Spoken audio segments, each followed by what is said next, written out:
statue of Our Lady Guadalupe. And for those of you who are paying attention, I have this same image on my stove. So, I just want to tell you a little bit about this icon, and then I'm going to take you on a journey with me through last week in my mind. So it'll be really exciting. Okay, this Our Lady Guadalupe statue is on a trip around America in the Old Catholic faith. In the Old Catholic Church of the United States, the bishop sent this statue from Napa, then to Texas, and I don't know, Illinois, and here, and then it's going to Wisconsin, and Vermont, and Maine, and New York, and it's going all over as a sign of unity within our church.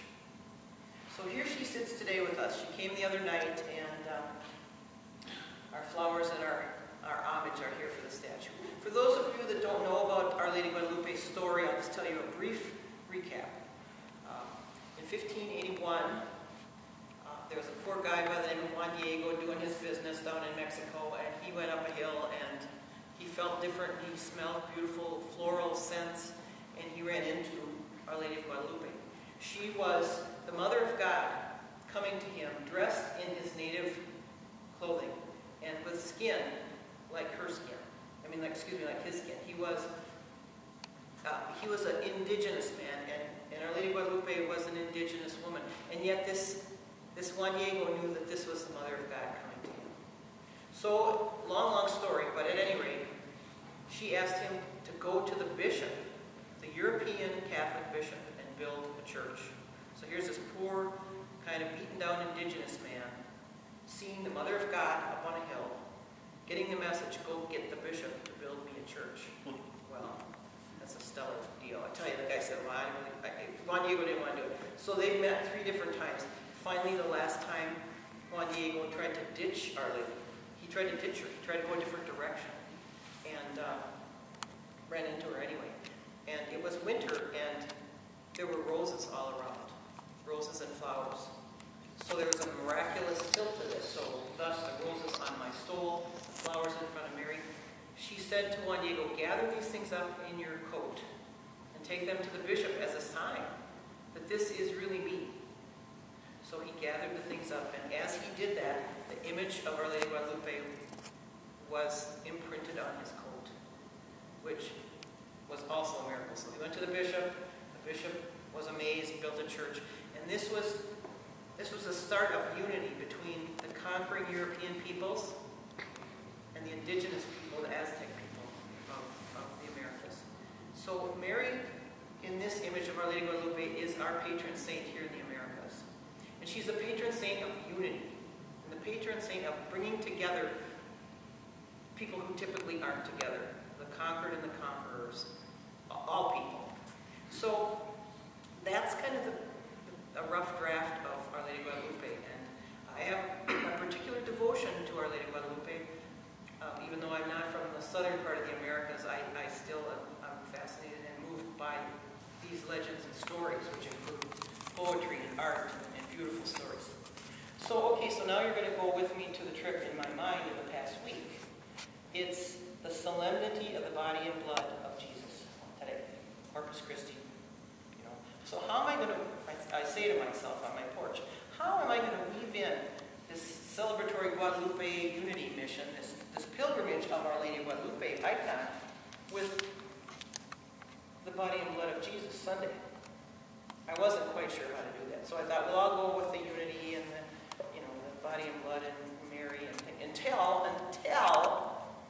today, Marty and I went to this ordination. And I had papers and cards I was going to take my sermon from, but then I heard this bishop, Maria Nicolosi, is that correct?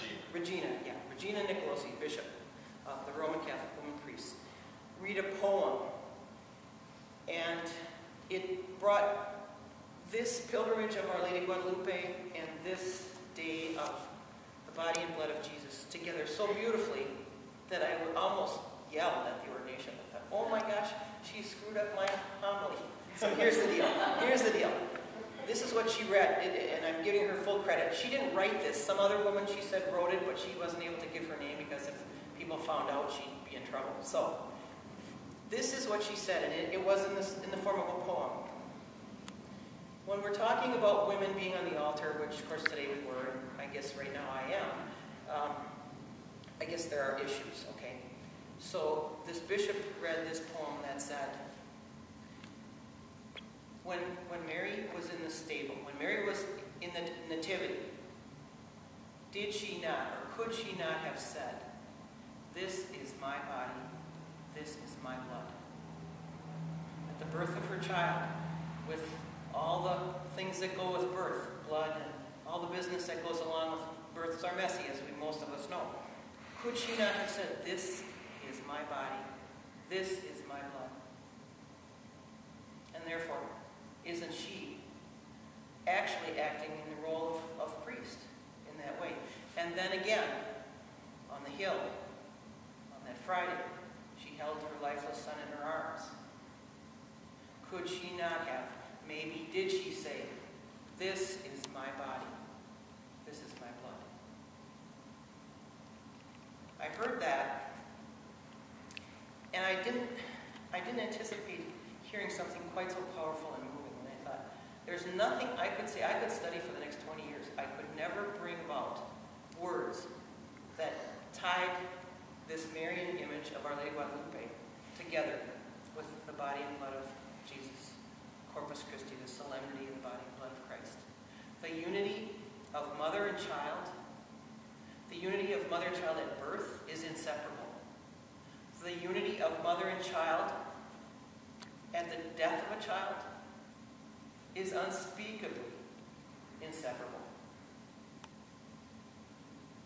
So, because Mary, Our Lady of Guadalupe, is out and about around all the old Catholic churches on a mission of unity, and this is the solemnity of the body and blood of Jesus, there would be nothing more fitting than for those two to collide in a way. For me, it was a collision. To come together today in this church with these people who are so unified. When I'm in this sanctuary with you, that's the kind of unity I feel. That's the kind of unity I feel within this community and Spirit of Hope. We are inseparable. It doesn't matter where we come from, who we are, what we do, what we don't do. We are inseparable. We're unified, and we are bathed in the blood and the body of Jesus Christ.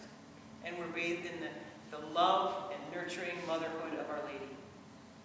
And so, that's what I celebrate today. I celebrate our unity as a parish, our unity as a church, nationwide and worldwide, and our unity as mother and son, as mother and child, as unified as the Trinity.